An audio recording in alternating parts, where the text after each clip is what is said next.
안녕하세요. 이번 강의와 다음 강의 두 번에 걸쳐서 HTML 태그를 사용을 해서 웹문서에 내용을 입력하는 방법에 대해서 알아보도록 하겠습니다. 우선 이번 강의에서는요, 텍스트와 목록, 그리고 표, 이렇게 세 가지를 입력하는 방법에 대해서 알아보도록 할게요. 텍스트는 웹문서에서 가장 많이 사용하는 요소죠. 대부분의 정보들이 텍스트를 통해서 전달이 됩니다. 근데 이 텍스트가 모두 똑같이 생겼을 경우에 제목이나 본문이 구별되지 않는다라면 아무래도 가독성이 떨어지게 됩니다. 그래서 제목 부분은 H1부터 H6까지의 6단계의 태그를 사용을 해서 제목을 나타내 주고요. P는 일반적인 본문, 일반적인 텍스트를 나타낼 때 사용하는 태그입니다. 앞에서 여러 번 코드를 작성하면서 H1과 P는 자주 사용해 보셨죠? 그리고 이 텍스트 단락 안에서도 내용이 너무 길 경우에 줄바꿈이 필요할 때가 있는데요. 그 줄바꿈을 해줄 때 사용하는 태그는 BR 태그입니다.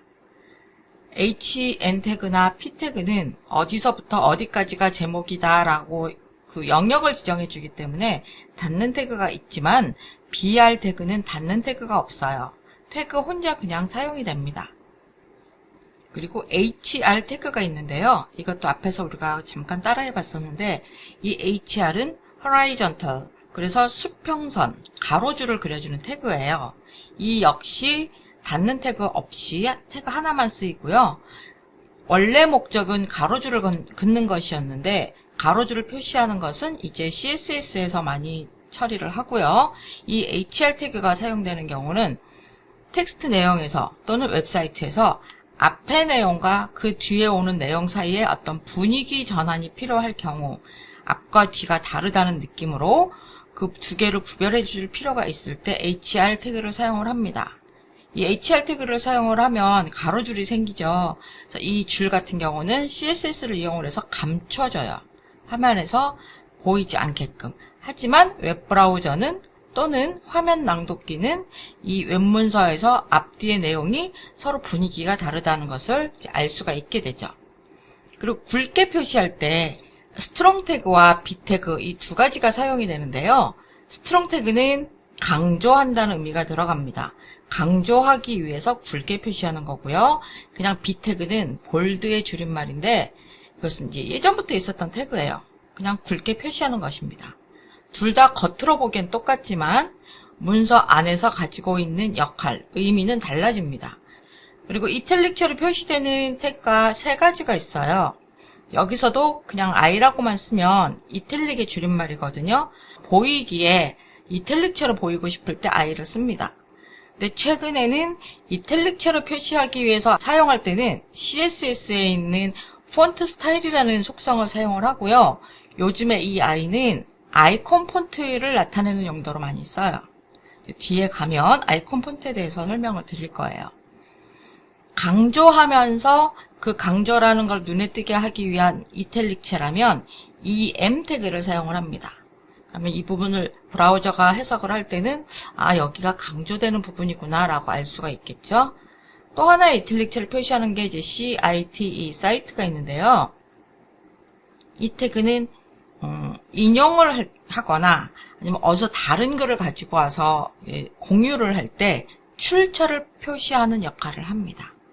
여러분이 기억해 주실 것은 내가 강조하기 위해서 굵게 표시한다 그러면 스트롱, 강조하기 위해서 이탈릭체로 표시한다 그러면 EM이다. 이 두 가지를 기억을 해 주시면 되겠고요.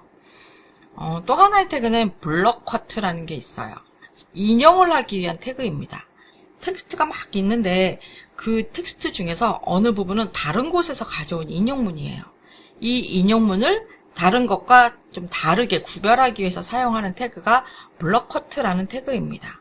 잠깐 코드를 통해서 연습을 해보도록 할게요. 네, 실습 파일 중에서 공사 폴더를 열면 연습해 볼 수 있는 파일들이 있습니다. 가장 먼저 heading.html을 열면요. 여기에 제목 텍스트를 입력하라고 제가 주석을 달아놨어요. 이 부분에서 여러분이 제목을 한번 넣어보시면 돼요. 자, 만약 H1이라는 태그를 사용을 해서 레드향이라고 입력을 해보겠습니다. 저장하고 웹브라우저를 한번 볼게요. 이 정도 크기의 글씨가 됩니다. 제목이기 때문에 일반 본문보다 크겠죠. 그 다음에 H2를 사용을 해보겠습니다. 네, H2는 H1보다 조금 더 작습니다. 이런 식으로 H1부터 H6까지 단계별로 제목을 표시할 수가 있어요. 이 제목이라는 게 글자 크기를 다른 것보다 크게 보여준다는 데 의미가 있는 게 아니라 웹문서에 텍스트가 아주 많았을 경우에 큰 제목, 중간 제목, 작은 제목 이런 식으로 문서의 구조를 만들어준다는 데 중점을 두고 사용을 하셔야 됩니다. P에 가면은요, 아까 만들었던 똑같은 문서에서 이 제목들이 있죠. 그 제목 다음에 있는 내용을 이제 채워보려고 합니다. 거기다가 P를 이용해서 한번 내용을 입력을 해볼게요.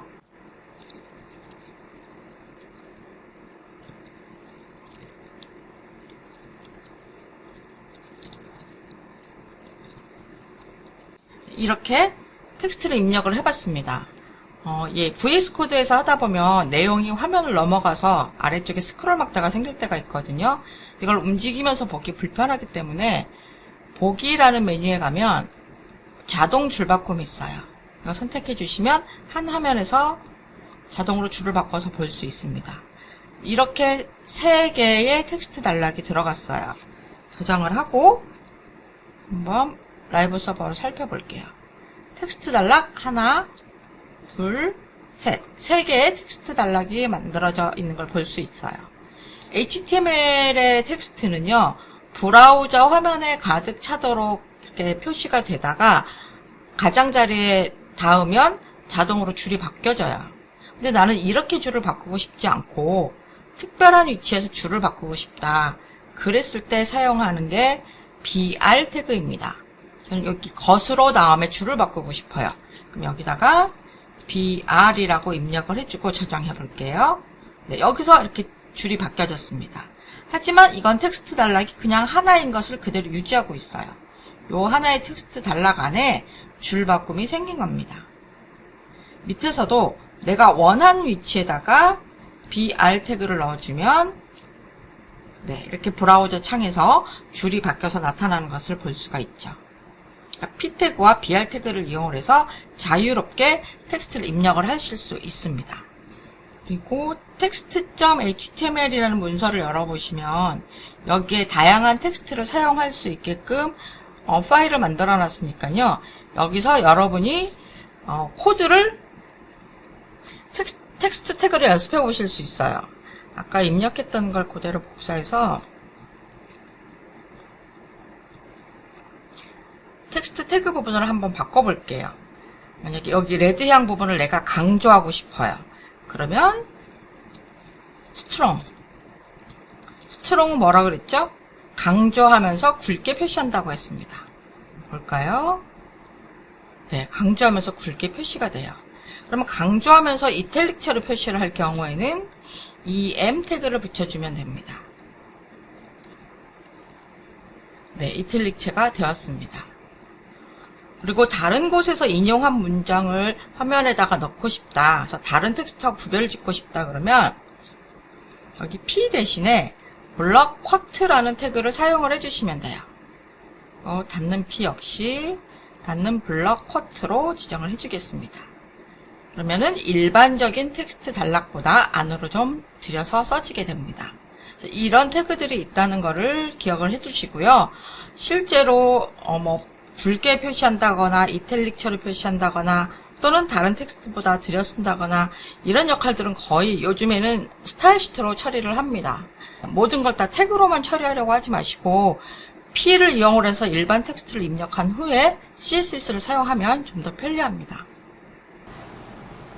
네, 이번에는 웹문서에 목록을 추가하는 방법에 대해서 알아볼게요. 웹에 있는 목록에서는 순서 목록과 순서 없는 목록 이 두 가지가 가장 많이 쓰이는데요. 순서 목록이라는 건 이름에서 알 수 있듯이 각 항목에 1, 2, 3, 4와 같은 번호를 붙이는 거예요. 순서 없는 목록은 그 번호가 없겠죠. 먼저 순서 목록부터 한번 만들어 보겠습니다.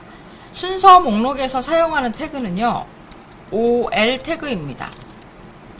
이 OL이라는 것은 Ordered List의 약자예요. 그리고 이 순서 목록 안에 들어가는 각 항목은 LI라는 항목을 이용을 해서 나타나게 돼요. 뭐 1번부터 5번까지 표시하고 싶다 그러면 LI 태그가 한 5개쯤 나오면 되겠죠. 자, 그러면 여기 레드양 샐러드 레시피에다가 샐러드를 만드는 과정을 한번 작성을 해 볼게요. 네, 이렇게 해서 OL 태그를 이용을 해서 LI가 4개인 목록을 만들었습니다. 즉 순서 목록 1번부터 4번까지 표시가 될 거예요. 저장을 하고 브라우저로 확인을 해보면 네, 여기 샐러드 레시피가 1, 2, 3, 4 순서대로 나타나는 것을 볼 수 있습니다. 이것을 순서 목록이라고 하고요. 만약에 순서가 없는 목록을 만들고 싶다. 그럴 경우에는 이 OL 대신에 UL로 바꿔주시면 돼요.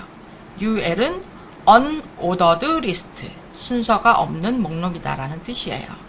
안에 있는 건 그대로 두고 이 UL 태그만 바꾼 후에 저장해 볼게요. 네, 오른쪽에 보시는 것처럼 숫자 대신에 점 4개가 표시가 됩니다. 이렇게 순서 없는 목록에서 앞에 표시되는 이 점을 분릿이라고 얘기를 하고요. CSS를 이용을 하면 이 분릿의 모양을 바꿀 수도 있고 아예 분릿 자체를 화면에 표시하지 않을 수도 있습니다. 이 순서 없는 목록은 웹사이트의 메뉴를 만들 때 많이 사용을 합니다. 메뉴가 여러 개의 항목들이 나열되어 있죠. 그 나열되어 있는 항목들을 입력을 할 때 순서 없는 목록을 사용을 하고 CSS를 이용을 해서 가로로 배치한다든지 세로로 배치한다든지 이런 식으로 사용을 하게 됩니다. 네, 이번에는 표를 한번 만들어 볼게요. 표 같은 경우는 표를 나타내기 위해서 사용하는 태그가 좀 많습니다. 여러분이 좀 주의를 더 기울이셔서 살펴봐 주시면 좋겠습니다. 표는 이런 식으로 구성되어 있어요. 세로 부분을 열이라고 부릅니다. 또는 칼럼이라고 하고요. 가로 부분을 행이라고 합니다. 또는 로우라고 얘기를 해요. 표에서 이 행과 열이 만나서 이루어지는 이 영역, 사각 영역을 흔히 셀이라고 부르죠. 표를 만들 때는요, 일단 이 표 전체를 묶어주는 테이블 태그가 필요합니다. 표의 시작과 끝을 나타내줘요. 그리고 행이 몇 개가 필요한지를 tr 태그를 사용을 해서 지정을 합니다. 만일 4개의 행이 필요해 그러면 tr 태그를 4개를 구성을 해줍니다. 그리고는 열을 지정할 것 같죠? 아닙니다. 열 대신에 그 다음에 지정하는 사용하는 태그는요, 셀입니다. 요 셀을 지정을 해줘요. 한 행에 셀이 몇 개 있는지, 한 행에 셀이 3개가 있다면 셀을 나타내는 td 태그를 3번 사용을 해주시면 돼요. 제목이 되는 셀들이 가끔 있죠. 표의 맨 윗부분이라든지 아니면 표의 맨 왼쪽이라든지 이런 부분을 제목으로 지정할 경우가 있는데 그럴 때 사용하는 태그는 td 대신에 th를 사용을 합니다. th를 사용을 하게 되면 그 셀에 들어있는 내용, 그 텍스트를 좀 더 굵게 표시를 해주고요. 셀의 중앙에 배치를 해줍니다. 이 부분은 제목이다 라는 걸 좀 더 눈에 띄게 만들어주는 거예요. 자, 그러면 테이블을 한번 코드를 작성을 해볼게요. 네, 이런 형태의 표를 만들어 보겠습니다. 보기에 조금 어려워 보이죠? 이것을 우리가 머릿속으로 생각을 하시면서 만드시면 돼요. 맨 윗부분에 제목 셀이 있고요. 행이 모두 5개가 있습니다. 그리고 각 행에는 td, 셀이 모두 4개씩 있어요. 이것을 가지고 한번 만들어 보겠습니다. 참 그리고 앞에서 설명을 못 드렸는데 표에는 캡션이라는 태그가 있습니다. 표에 제목을 붙여주는 태그예요. 물론 표 바깥에다가 p 태그를 사용을 해서 제목을 붙일 수도 있겠지만 그렇게 하게 되면 만일 웹사이트 레이아웃을 바꾸고 싶을 때 표의 위치를 옮기려면 p 태그도 잊지 말고 같이 옮겨줘야 표와 제목이 같이 옮겨지게 됩니다. 하지만 캡션 태그를 이용을 해서 제목을 쓰게 되면요, 표가 움직이면 자동으로 캡션 태그도 이동이 되죠. 그래서 표의 제목도 함께 옮길 수 있게 됩니다. 표의 제목을 붙이고 싶다면 캡션 태그를 사용을 해주시면 돼요. 표의 시작과 끝을 나타내는 테이블 태그를 사용을 합니다. 네, 이렇게 작성을 했고요. 그 다음에 행이 아까 모두 몇 개였었죠? 5개였습니다. 이렇게 해서 tr 태그가 이런 식으로 해서 5개가 구성되어야 된다는 얘기예요. 이렇게 5개가 들어가줘야 행이 5개가 만들어집니다. 네, 여기서는 이렇게 할 거라고 머리에 염두만 두고, 자, 그럼 첫 번째, 행에 모두 셀이 몇 개가 있었죠? 4개씩 구성이 됐습니다. 근데 첫 번째 셀이 제목이에요. 그러니까 첫 번째 행에 있는 셀들은 모두 제목입니다. 그래서 여기는요, td 대신에 제목 셀이기 때문에 th라는 태그를 사용을 해줍니다. 네, 이런 식으로 해서 하나의 행에 4개의 셀을 집어넣었어요. 이렇게 첫 번째 행이 끝났습니다. 그럼 이번에는 두 번째 행을 만들어 볼게요. 여기도 tr 태그를 사용을 하고, 이번에는 제목 셀이 아니기 때문에 그냥 td 태그를 써주시면 돼요. 이런 식으로 각 행을 하나씩 만들어 주시면 표를 만드실 수가 있습니다. 네, 제가 여기 완성된 코드를 그냥 한꺼번에 붙여보겠습니다. 이렇게 tr 태그, 필요한 행의 개수만큼 tr 태그를 써주고, 그 tr 안에 몇 개의 셀이 있는지 셀 개수만큼 td 태그를 지정을 해줬습니다. 만일 표의 제목을 붙이고 싶다면 테이블 태그 다음에 캡션이라는 태그를 사용을 해주시면 돼요. 이 캡션 태그는 반드시 테이블 태그 다음에 와야 됩니다. 그러니까 실제 표 내용보다 먼저 이 캡션 태그를 사용을 해서 제목을 지정을 해주셔야 돼요.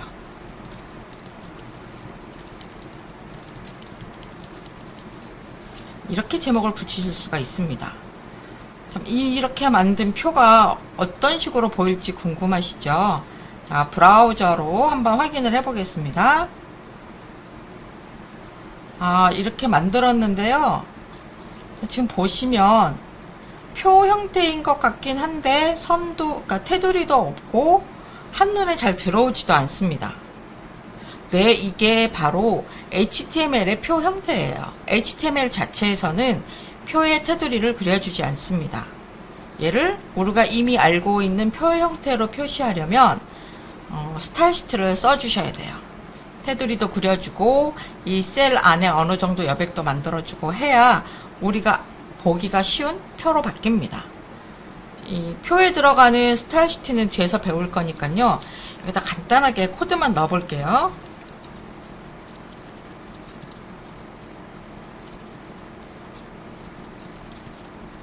이렇게 지정을 해줬습니다. 그러니까 테두리 색과 그다음에 각 셀에 있는 여백들을 지정을 해줬어요. 저장을 해볼게요. 네, 이렇게 우리가 보고 있는 형태로 바뀝니다. 그러니까 HTML 태그로 표를 만들었을 때 HTML 태그에서 하는 일은 표에 들어갈 내용을 정확한 태그를 사용해서 지정해 주는 것, tr과 td 또는 th를 사용을 해서 내용을 입력하는 것이고요. 표를 보기 좋게 꾸미는 역할은 CSS, 스타일 시트에서 하게 됩니다.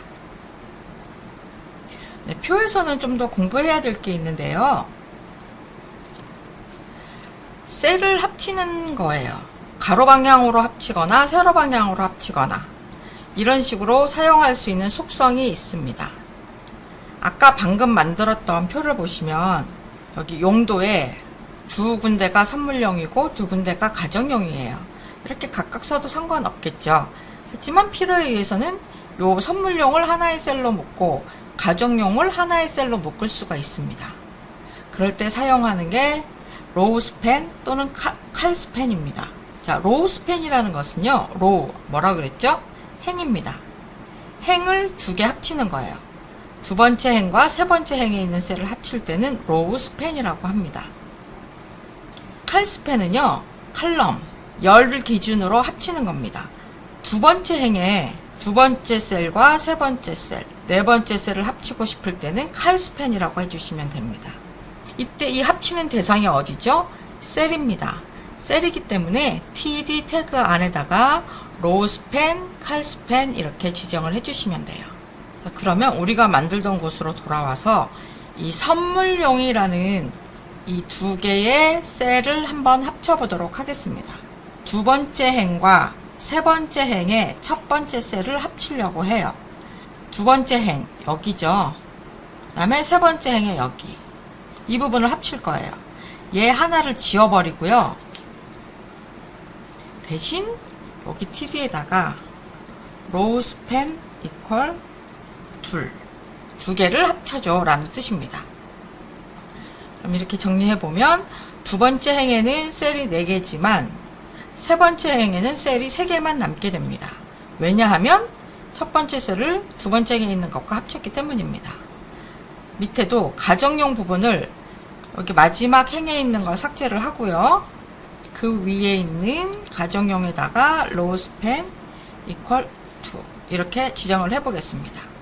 저장을 하면 오른쪽에 보시는 것처럼 이렇게 셀을 합쳐서 한 번에 표시할 수도 있습니다. 네, 이외에도 책을 보시면 표와 관련된 여러 가지 내용들이 들어있어요. 제가 지금 여기서 설명드린 것은 표를 만들고 표에서 셀을 어떤 식으로 구성하고 합치는지 그것까지 설명을 드렸고요. 나머지 더 궁금한 점은 책을 참고하시면 되겠습니다.